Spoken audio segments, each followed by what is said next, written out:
ก็ยืดពេលបន្តិចហើយអូនទុកចូលដល់ច្រាំងដល់ពេលភ្លៀងរៀងទើបហុចឆាត់អើយស្នេហាសល់តែ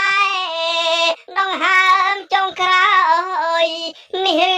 អំណោយសែនមកភ្នើបងស្នេហាមិនអាចហុចទៅហុចមកតាមចិត្តមាសមេអូននៅចាំទេពីងបងផ្ដាំអូនមុនស្លាយត្រូវសើប្រវត្តិគេផងព្រោះអីរូបបងខ្លាចអូនមេម៉ាយគេ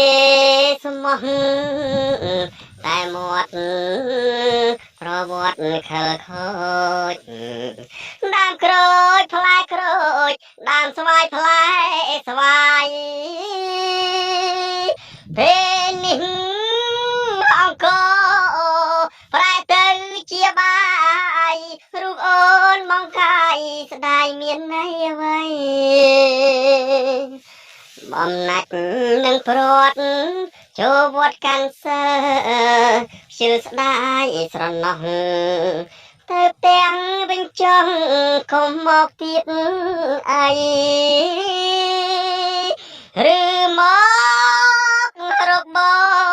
ងរេមកចាប់ត្រីខ្ញុំស្ដាយធ្វើអ្វីអស់នៃហើយអូនឈឺឬឈឺឈឺឈឺឈឺ